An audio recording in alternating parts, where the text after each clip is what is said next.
This is Dr. Holt. This lesson is on potential energy and the conservation of mechanical energy. When dealing with mechanical energy and potential energy, we need to define the two types of forces. You have conservative and you have non-conservative forces. In looking at conservative force, the work done by a conservative force on an object moving from one point to another point depends only on the initial and final position of the object. It's independent of the particular path taken, meaning that the work done by a conservative force, it doesn't matter whether I start here at 1, I go all the way over here, and back to here, or I go directly from here to here. The work done by a conservative force is going to be the same. It's completely independent of the path taken. So to highlight the important parts of conservative force is that the work in moving an object is independent of the path taken, and the work in moving an object through a closed path is always going to be 0. Meaning, again, if I get my pen out, and we'll do it in blue, if I move from here back to here, then the work done is going to be 0 that's being done by that conservative force. I listed here 3 types of conservative forces: gravity, electrostatics, and springs. When you're talking about non-conservative forces, the work is going to be path dependent, and the work done along a closed path is not going to be 0. And the work is going to be related to the change in mechanical energy or thermal energy. Examples would be friction, drag, push or pull by a person, or we're talking about motor or rocket propulsion. Here I've defined in more depth conservative forces and non-conservative forces. When you talk about conservative force, it's dependent only on the position of the object. And when I move an object from one location to another, then the force changes the potential energy of the object. And this is important to know when you get into the conservation of mechanical energy. Again, if the force is non-conservative, then taking different paths will lead to a conflicting potential difference between the start and end points. Non-conservative forces, they transfer the energy, and the energy is going to be transferred back into like heat or sound. Potential energy. When a ski lift raises you to the top of the hill, the ski lift itself is going to do work of being mgh. The mass of the object times gravity times the height is being raised, and that work is being done on you and the Earth system. This work is going to be stored as gravitational potential energy of the U-Earth system. When you ski down the hill, the potential energy is going to be converted back to kinetic energy, which means your velocity is going to increase as you go down that hill. Note that when you ski down the hill, the work done by gravity decreases the potential energy of the system. And we define the potential energy using the symbol U. So when you see the symbol U, you're talking about potential energy. Here, I have a skier located here and here. Now, one thing to note, it doesn't really matter where you set up your axis being where you want the potential energy to be 0. If I set up this position, this axis here being my 0, then in respect to this axis, the potential energy of the skier in respect to this axis would be the mass of the skier times g times this vertical distance being the h value. You do not want to let this be the h value. It has to be the direction, vertical direction from that axis or perpendicular to this axis. If I establish this position being my 0, then I could say this skier here has 0 potential energy in respect to the system. But when the skier gets down to here, it would be minus mgh because the skier has gone negative an h distance in respect to this axis. So the skier has negative potential energy in respect to axis number x2. When you're dealing with springs, my advice would be to set the equilibrium point as your being x equals 0. If I compress the spring, then the potential energy is going to be 1/2 times k being the spring constant, times x squared, x being the deflection of the spring. That's giving me the potential energy of the spring. If I extend the spring, again, it's going to be potential energy, but the potential energy is going to be built up, which is going to want the object to move back this way here. In defining the equation for the conservation of mechanical energy, we look at the work-energy principle, meaning that the net work is always equal to the change in kinetic energy. And we could say that it's going to be 1/2 m times position 2 being velocity squared, v2 squared minus 1/2 mv1 squared, or what we're used to is 1/2 mv squared, vf squared minus 1/2 v initial squared. Since there's conservative and non-conservative forces, then we can say that the work net is going to be the work done by the conservative plus the non-conservative is going to equal to the change of kinetic energy. Now we note that conservative forces are equal to the loss in potential energy. So we say the negative change in potential energy plus the work done by non-conservative forces is equal to the change in kinetic energy. Therefore, we can say that non-conservative forces, which is all I'm doing is moving this to the other side, is going to be the sum of the change in kinetic energy plus the change in potential energy, which equals to the change in energy. Now, if we let the total work done by external forces and all internal non-conservative forces being 0, as stated here, then all I'm doing is letting this be 0. Then I go back to the change of kinetic energy plus the change of potential energy is equal to 0. As stated here, I substitute back in knowing that the change of kinetic energy is going to equal to final kinetic energy minus initial kinetic energy. I set this change of potential energy as final potential energy minus initial potential energy. And now all I have to do is move all these to one side of the equation and move all these to the other side of the equation, and I get final kinetic energy plus final potential energy must equal to initial kinetic energy plus initial potential energy. And this equation is considered the conservation of mechanical energy, and it's a very, very useful equation.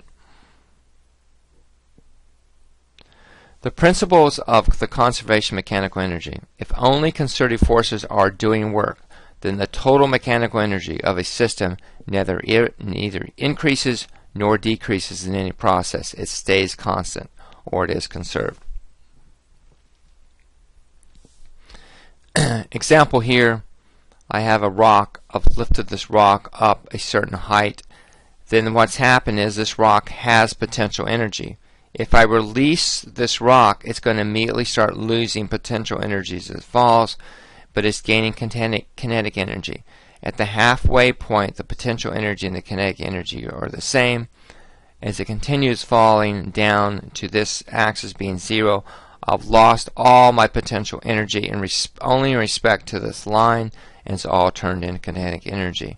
However, I can go back to the equation that final kinetic energy plus initial potential energy, final kinetic energy plus final potential energy is equal to initial kinetic energy plus initial potential energy. One problem I'll work quickly. Here we assume the height of the hill to be 40 meters and the roller coaster can start from rest at the top. We want to calculate the speed of the roller coaster at the bottom of the hill, and at what height will it have half the speed. Okay, let's go back to a pen. So what we can do here, we can let this be our x-axis here. Let me change that back to black. So I could say the potential energy initial is going to be the mass times 9.8 times the 40 meters at this point here. Now the roller coaster starts from rest, so I can say the kinetic energy here is going to equal to 0. I can go back to the equation that says the kinetic energy initial plus potential energy initial is going to equal to kinetic energy final plus kinetic energy initial. Plus potential energy initial. Let me fix that. Potential energy final, if I could speak right, huh?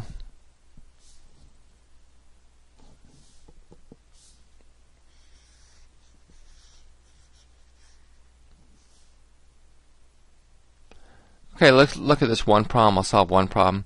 We assume the height of the hill is going to be 40 meters here. You have a roller coaster. It starts from rest at the top. We want to calculate the speed of the roller coaster at the bottom of the hill, and at what height will it have half the speed. Okay, so what we can do here, we can set this up as x axis here. We can say that at this point our potential energy is going to be 0. So at this point here, we could say our potential energy is going to equal to the mass times 9.8 times 40. Our kinetic energy would equal to 0. Now we'll let those be an initial here and here. Now we can go back to the conservation of mechanical energy, and we can say the potential energy initial plus the kinetic energy initial is going to equal to the final potential plus the final kinetic.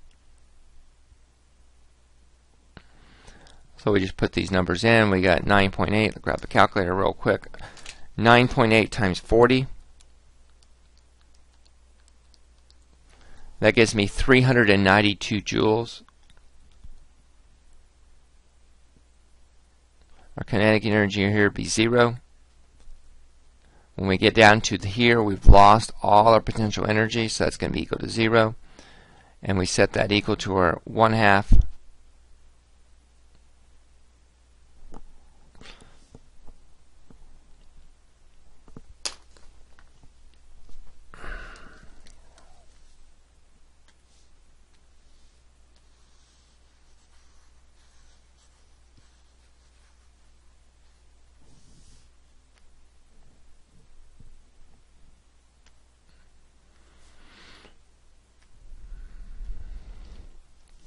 Okay, I'll come to work this one problem here. We have a roller coaster car speeding using the energy conservation. The height of the hill is 40 meters. The roller coaster starts from rest, so we know that VI is going to be 0. We want to calculate the speed of the roller coaster at the bottom of the hill, and at what height will it have half the speed. Take Y 0 at the bottom. Okay, so what you want to do here, we'll let this be x-axis here, and we know that here our potential energy is going to be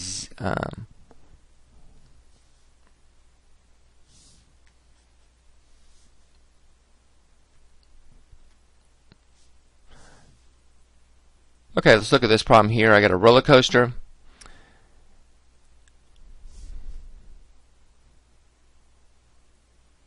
Okay, let's look at this problem here. I got a roller coaster here. It's top of the hill.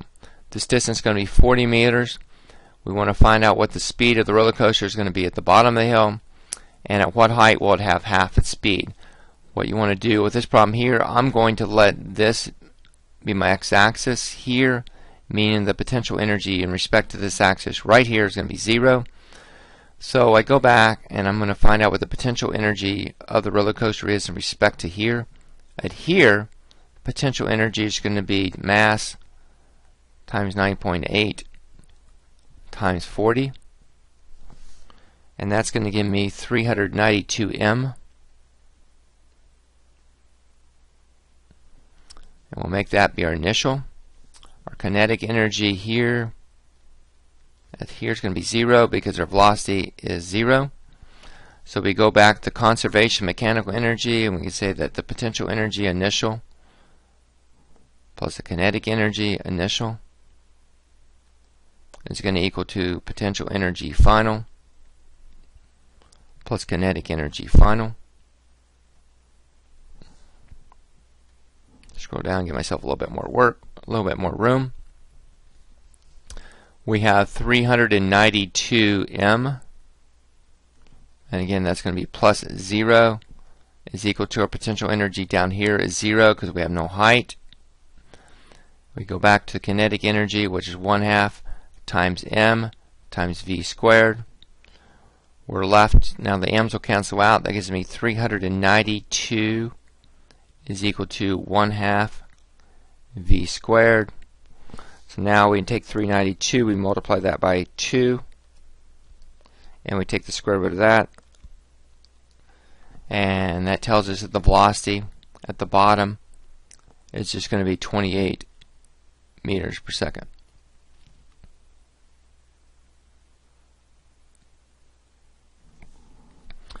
Alright, this is part B. It says at what height will it have half this speed? Alright, to find out what, we go back again, we can use the conservation of mechanical energy. We're going to again we'll let this be our initial position, and we're going to say this object only has well, actually, let's do it this way. We'll still let this be our 0. We'll just say we're going to find a point up here where the velocity is going to be 1/2. So can we not say, go back to again conservation of mechanical energy, that mass times 9.8 times h, and we'll calculate what the kinetic is. That's going to be 1/2, and we're going to make that 14 because we got half squared is equal to, now down at the bottom we still have no potential energy, and we're basically going to put this back into here, which is going to give me, I'll do it, but it's going to give me 392 m.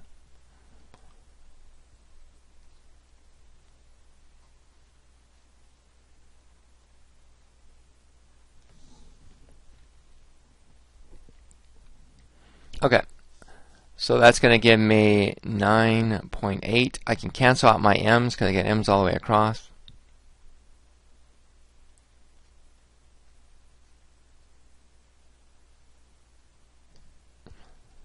We know that's going to equal to 392. Alright, so we'll calculate this one here, 0.5 times 14 squared. That gives me 98. So we got 9.8 times h plus 98 is equal to 392. We take 392, we subtract 98, we divide by 9.8, and we get h is 30.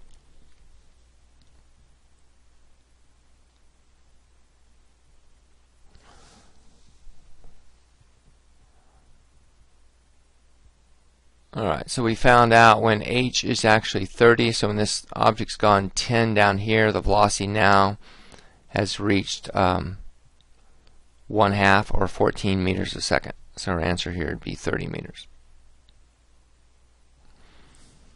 Okay, one more problem here. When you're dealing with spring potential energy, all you're going to do here is you're going to let your kinetic energy of the system plus the spring potential energy, again you're just doing the conservation mechanical energy, is equal to the final or position 2 if you want to call it this way, call it that. Here we have a dart of mass 0.1 kilogram pressed against a spring pressed against the spring of a toy dart gun. The spring has a spring constant of 250 newtons per meter. It's compressed to 6 centimeters. Okay, so what you want to do is to find out the potential energy of that spring. We're just going to go back to 1/2 times kx squared, which would be 250. We change our 6 to 0.06. We square that. So 0.5 times 250 times 0.06 squared. That gives me 0.45 joules.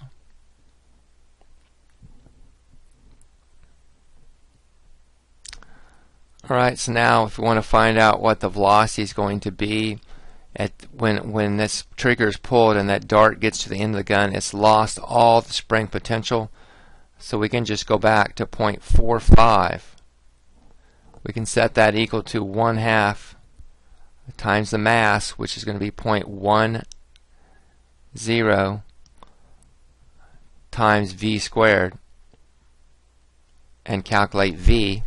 So I take 0.45, I multiply that by 2, I divide by 0.1, and I take the square root of that, and that gives me a velocity of 3 meters per second. And again, all you're doing on these problems is following the conservation of mechanical energy.